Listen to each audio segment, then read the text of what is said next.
दिग्वासा channel प्रस्तुत करता है समय सार वाचना। समय सार पढ़ ले जो कोई, ताहि तनाव कभी नहीं होई।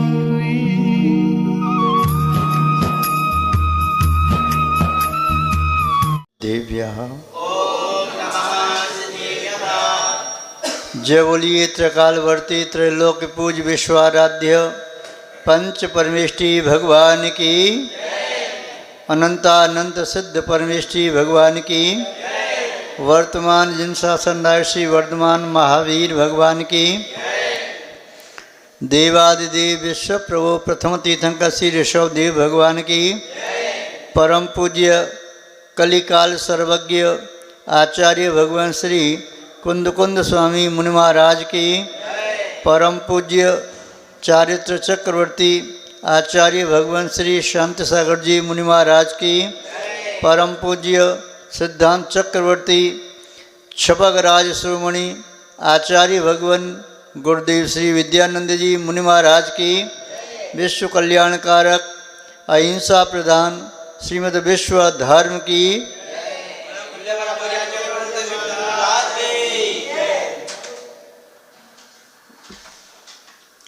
जैनम जयतु शासनम विश्व कल्याणकारकम।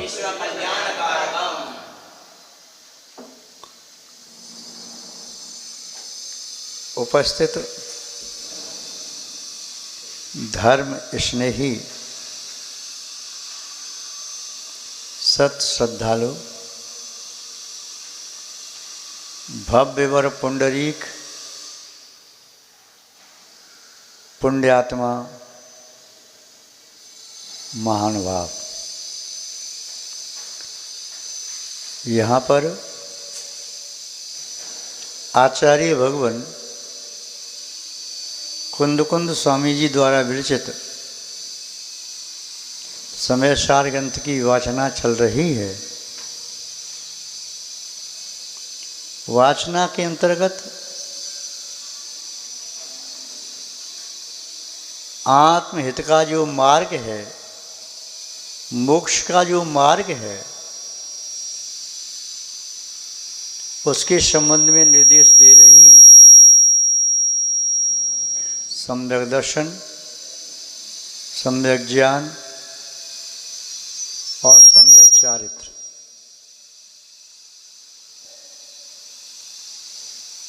सम्यक दर्शन, सम्यक ज्ञान, सम्यक चारित्र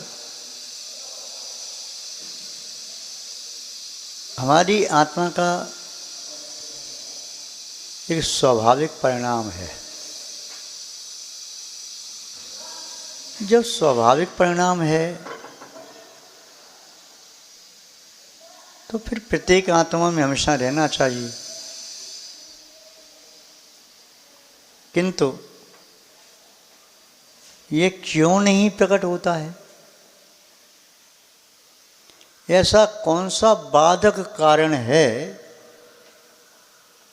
जिससे आत्मा में सम्यक दर्शन ज्ञान चारित्र प्रकट नहीं होते? जैसे बाधक कारण होती है ना, जल की शीतलता स्वाभाविक है, किंतु बाधक कारण है अग्नि की उष्णता। उसका संयोग होते ही उसकी शीतलता लुप्त हो जाती है। दिन हो रहा है, यदि सूर्य अस्त हो जाए तो फिर प्रकाश से अंधकार हो जाता है। प्रकाश के परमाणु अंधकार रूप परिवर्तित हो जाते हैं।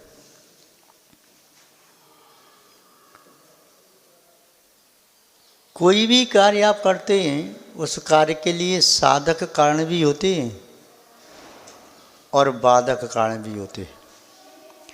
साधक कारणों का संयोग और समीचीन सक्रियता कार्य के संपन्न होने में निमित्त बनती है, किंतु बाधक कारण होने पर बाधक कारणों की सक्रियता, कार्य में बाधा डालने में वह निमित्त होती है। सम्यक दर्शन, सम्यक ज्ञान, सम्यक चारित्र, इनके लिए साधक कारण क्या हैं? उपादान की अपेक्षा से कहो तो भव्यत्व, संगी पंचेंद्रिय होना। छायक सम्यक दर्शन आदि है तो कर्म भूमिज, वज्र वृषभ नारद सेन से युक्त मनुष्य होना, पर्याप्तक होना, शुभ लिशा वाला होना, ज्ञानोपयोगी होना, जागरूक होना इत्यादि ये साधक साधन है। और इसके साथ साथ वीतरागी सर्वज्ञ जिनेन्द्र देव का सम्यक दर्शन ज्ञान चारित्र विरागी दिगंबर संतों का व जिनेन्द्र भगवान के वचन रूप जिन शास्त्रों का यदि सानिध्य प्राप्त होता है तो यह सम्यक ज्ञान और सम्यक चारित्र के साधक कारण होते हैं। बाधक कारण क्या है? बाधक कारण है मिथ्यात्व, अज्ञान, असंयम यानी कषाय। इसके अतिरिक्त और मिथ्या दृष्टि जीव, मिथ्या ज्ञानी जीव, मिथ्या चारित्र वाले जीव।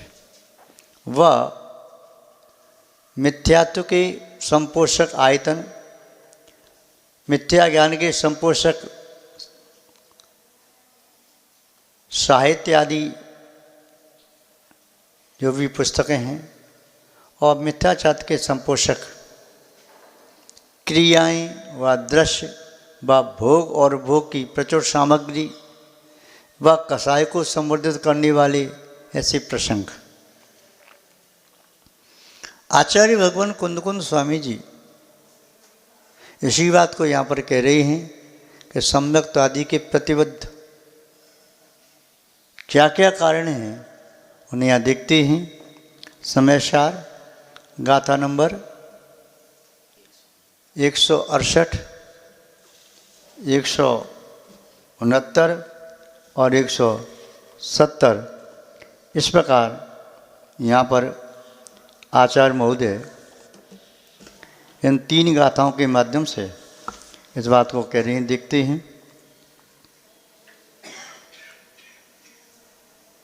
सम्मत्तं पडिबद्धं, सम्मत पडिबद्धं, सम्मत पडिबद्धं, मिच्छत्तं जिणवरेह्य परिकहिदं, मिच्छत्तं जिणवरेह्य परिकहिदं, तस्सोदयेन जीवो, तस्सोदयेन जीवो, मिच्छादिठ्ठिरादब्बो, मिच्छादिठ्ठिरादब्बो, राणस पडिबद्धं, राणस पडिबद्धं, अण्णाणं जिणवरेह्य परिकहिदं, अण्णाणं जिणवरेह्य परिकहिदं, तस्सोदयेन जीवो, तस्सोदयेन जीवो, अण्णानि होदिणादब्बो, अण्णानि होदिणादब्बो, चारित पडिबद्धं, चारित पडिबद्धं, कषायं जिणवरेह्य परिकहिदं, कषायं जिणवरेह्य परिकहिदं, तस्सोदयेन जीवो, तस्सोदयेन जीवो, आचार्यतो होदिड़ा दब्बो, आचार्यतो होदिड़ा दब्बो। बहुत सुंदर। इसका संक्षेप में अर्थ देखें। सम्मतम परिनिबद्धम, सम्यक्त का प्रतिनिबद्ध, प्रतिरोधी, विरोधी, मिच्छत्तम, मिथ्यात्, जिन वरेहिम, जिन वरों ने, जिनेन्द्र देवों ने परिकैदम ऐसा कहा है। सम्यक्त तो आत्मा का स्वभाव है, किंतु उस सम्यक्त को नष्ट करने वाला, लुप्त करने वाला वह मिथ्यात्व है। मिथ्यात्व कर्म के उदय से सम्यक्त का भाव किंचित भी आत्मा में नहीं होता। ये मिथ्यात्व नाम की प्रकृति है, कर्म प्रकृति है। मोहनी कर्म का मुख्य भेद है। सभी कर्मों में सबसे ज़्यादा खतरनाक कर्म है तो मोहनी कर्म, और मोहनी कर्म में भी सबसे ज़्यादा खतरनाक है तो मिथ्यात्व। मिथ्यात्व के उदय से जीव का गुणस्थान मिथ्यात्व होता है। मिथ्यात्व का बंध मिथ्यात्व में होता है। मिथ्यात्व का उदय मिथ्यात्व गुणस्थान में होता है। मिथ्यात्व की बंध विच्छुत्ति और उदय विच्छुत्ति यह पहले गुणस्थान तक ही रहती है, क्योंकि मिथ्यात्व का बंध आगे है नहीं, उदय आगे है नहीं। अब यहाँ पर जो बता रहे हैं कि जो सम्यक्त्व का प्रतिनिबद्ध, प्रतिरोधी, विरोधी जो मिथ्यात्व है, जिन भगवान ने कहा वह मिथ्यात्व आता क्यों है, आता कहाँ से है? ये मिथ्यात्व किसी हवा के झोंके के साथ आ जाता है, कि आकाश से पानी की तरह से बरसता है, कि जमीन से लावा की तरह फूट पड़ता है, या ये मिथ्यात्व कहीं श्वास के माध्यम से अंदर चला जाता है या बाहर आता है, या संक्रमण रोग की तरह से आता है। ये मिथ्यात्व आत्मा में आता ही क्यों है? इस संबंध में थोड़ा विचार करो तो आचार्य महोदय कह रहे हैं, जिन भगवानों ने कहा है कि मिथ्या तो आत्मा में क्यों आता है, तो तस्सोदयेन जीवो, तस् यानी मिच्छत्तस्, मिथ्यात्व के उदय से जीव मिथ्या दृष्टि ति लादब्बो, वह मिथ्या दृष्टि हो जाता है, ऐसा जानना चाहिए। मिथ्यात्व कर्म का उदय रहेगा तो जीव मिथ्या दृष्टि हो जाएगा। किसका उदय रहेगा? मिथ्यात्व कर्म का उदय रहेगा तो जीव मिथ्या दृष्टि हो जाएगा। ऐसा कभी हो नहीं सकता कि मिथ्यात्व का उदय भी बना रहे और मिथ्या दृष्टि न हो सकता है क्या? नहीं हो सकता। और ऐसा भी कभी नहीं हो सकता कि मिथ्यात्व नष्ट हो जाए जीव का और फिर भी मिथ्या दृष्टि बना रहे। मिथ्यात्व नष्ट हो जाएगा तो नियम से सम्य दृष्टि हो जाएगा। तो यहाँ पर बताया कि मिथ्यात्व कर्म के उदय से जीव मिथ्या दृष्टि होता है, और मिथ्यात्व के क्षय से, मिथ्यात्व के उपशम से, मिथ्यात्व के क्षय उपशम से यह जीव सम्य दृष्टि हो जाता है। तो सम्यक्त हमारी आत्मा का स्वभाव है, उसे प्राप्त करना है, उसकी विरोधी मिथ्यात्व से बचना है। और मिथ्यात्व के सहयोगी जो हैं वह भी हमारे शत्रु हैं।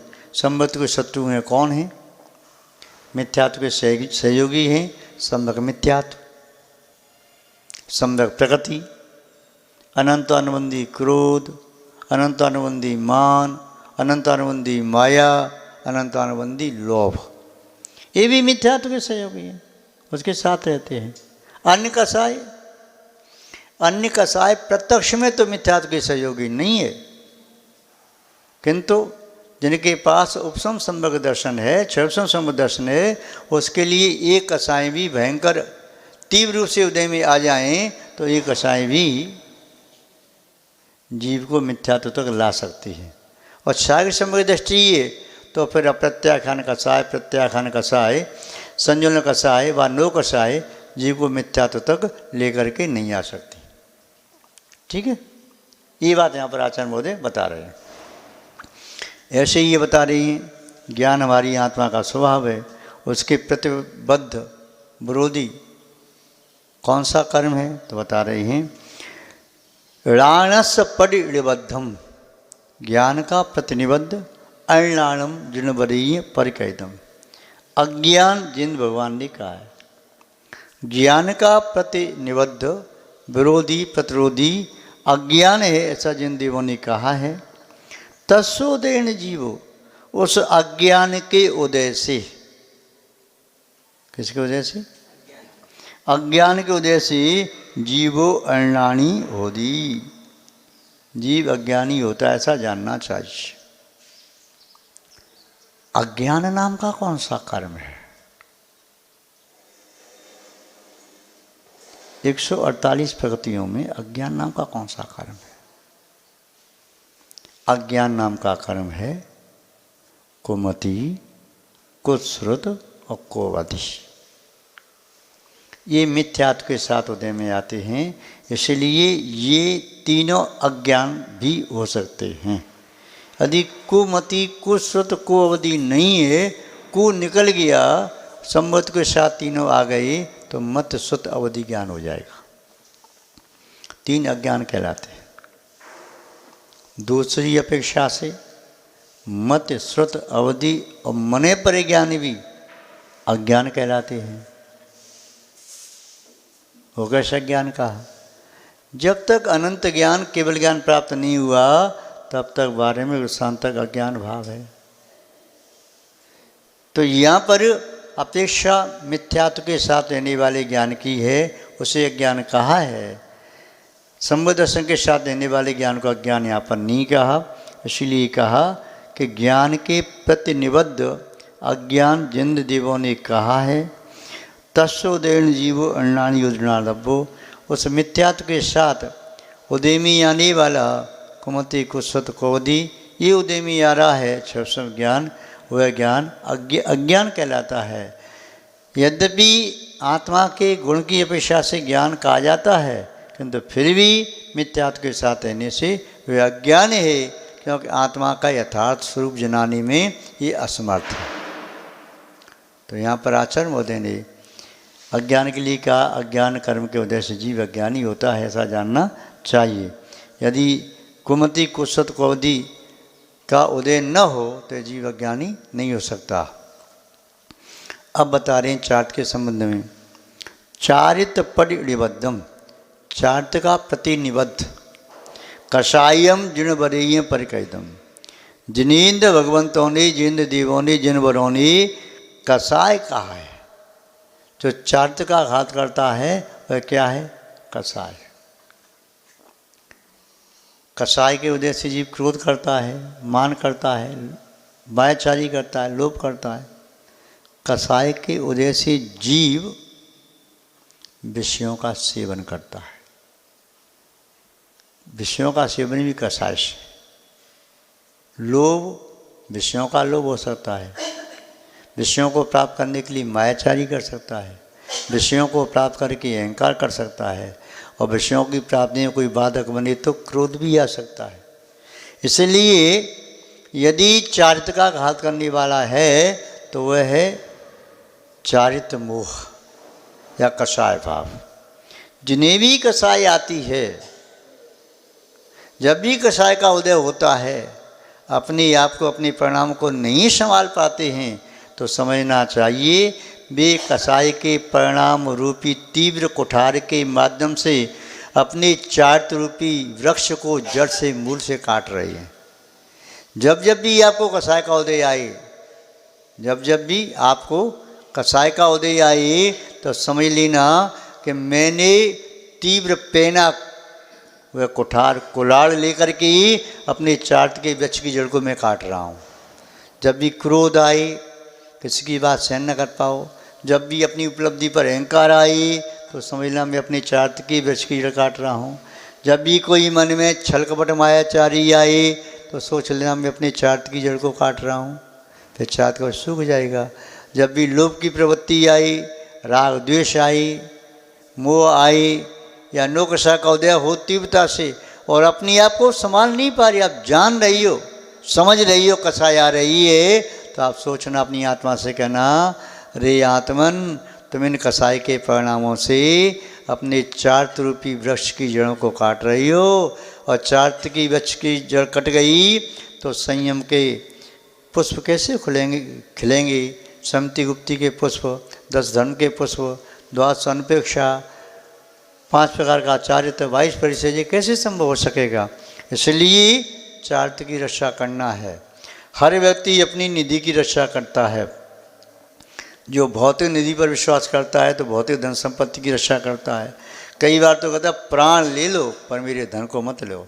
तो ऐसे ही साधु, योगी, नृग्रंथ या वैरागी त्यागवती कहता है, भैया उपसर्ग करना है, मेरे प्राण ले ले भले ही, पर मैं अपने धर्म को, अपने संयम को नहीं दूंगा, इसको नहीं दे सकता। जाए शरीर जाए तो, तन जाए तो जाए भले ही, मेरा जैन धर्म जाए, मेरी आत्मा में से धर्म न जाए। और धर्म क्या है? धर्म क्या है? आचरण भगवान कुंदकुंद स्वामी ने क्या कहा? चारितम खलु धम्मो, निश्चय से चारित्र ही धर्म है, चारित्र नहीं तो धर्म नहीं। यदि मिथ्या दृष्टि भी वह चारित्र का पालन करता है तो उसके माध्यम से समृद्धि को भी प्राप्त कर सकता है। सदाचार के माध्यम से उसकी श्रद्धा समीचीन हो सकती है और ज्ञान उसका सम्यक ज्ञान हो जाएगा। इसलिए चारित्र भी उसे दुखों से बचाने में निमित्त बन जाता है। यदि आपने मिथ्या दृष्टि ने भी चारित्र का पालन कर लिया तब भी वह मिथ्या दृष्टि जीव भी नरक आदि के दुखों से बच जाता है, संस्कृति के दुखों से बच जाता है, कुमानुष अवस्था के दुखों से बच जाता है। और वह मिथ्या दृष्टि भी चारित्र को पालन करके, धारण करके, निगंत होकर के नवमी ग्रीवीय तक जा सकता है। अतः चारित्र की सुरक्षा करो, प्राणों से ज़्यादा महत्व चारित्र को दो। चारित्र का मूल्यांकन करो तो ये मान के करो कि चारित्र मेरे प्राणों से भी ज़्यादा महत्वपूर्ण है। प्राण जाएं तो चले जाएं, मेरा चारित्र न जाए। अपनी असंयम मय यदवा तदवा प्रवृत्ति को रोको। ये अपना मन है, चंचल है, इंद्रियां चंचल हैं। ये इंद्रियां चाहती ये देखना है, ये सूंघना है, ये खाना है, ये पीना है, ये सुनना है। ये मन और उसमें सहयोगी कर देता है तो व्यक्ति चार्ट में चला जाता है, मनमानी प्रवृत्ति। यहाँ नहीं बैठना, वहाँ बैठना है। गर्मी, हाय गर्मी गर्मी, पंखा चालू कर लिया। अरे भाई कहाँ की गर्मी, नरक की थोड़ी याद कर लिया करो। कितनी गर्मी भूखे आए, आत्मा तभी मरी नहीं, यहाँ पर भी मर नहीं जाएगी। अग्नि का जीव तो स्वयं ही अग्नि का है, मरते नहीं है, आत्मा मरती नहीं है। और कितनी सर्दी,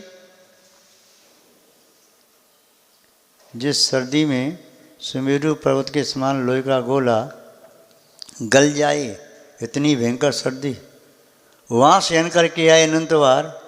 अब यहाँ पर नरक में इतनी मारकाट होती रही, तिल तिल करें दिए के खंड, असुर भरा में दुष्प्रचंड। यहाँ पर एक मच्छर काट जाए तो तुरंत तपाक से आ जाता है, मच्छर के प्राणी चले बेचारे के, मक्खी आ गई। अरे वो मेरा प्रमाद हो गया, चला गया। क्यों चला गया भाई? थोड़ा सा बुद्धि से लगा लेते भाई कि किसी ने काटा है, देखने में क्या है, पीछे चला कर दो। ब्रह्मचारी दीदी भैया लोगों तो बस्ते से अलग कर दो, उसे उसकी रक्षा करो, उड़ा दो, से अलग कर दो, उसके प्राण को लेना। तो ये स्वेच्छाचारी प्रवृत्ति जिसकी होती है तो वह चारित्र से गिर जाता है। फिर द्रव्य व्यस्त दिखाई देता है, अंतर के परिणाम उसके नष्ट हो जाते हैं। अतः चारित्र को धर्म मानना है।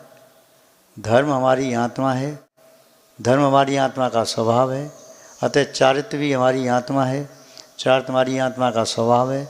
ज्ञान हमारी आत्मा है, ज्ञान हमारी आत्मा का स्वभाव है। समृद्ध हमारी आत्मा है, समृद्ध हमारी आत्मा का स्वभाव है। इन सब के माध्यम से कर्मों को क्षय करना यह भी हमारा स्वभाव है, और पुनः शुद्ध स्वभाव की प्राप्ति करना, कर्म से रहित अवस्था प्राप्त कर लेना। ऐसा आचार्य भगवान कुंदकुंद स्वामी जी ने संक्षेप में इन 3 गाथाओं के माध्यम से मोक्ष मार्ग और मोक्ष मार्ग के प्रतिरोधक तत्वों के बारे में कथन किया। विस्तार से पुनः कभी आगे देखेंगे। आज बस इतना ही पर्याप्त है। जय बोलिए परम पूज्य आचार्य भगवान गुरुदेव श्री विद्यानंद जी महाराज की। श्रीमद् जैन धर्म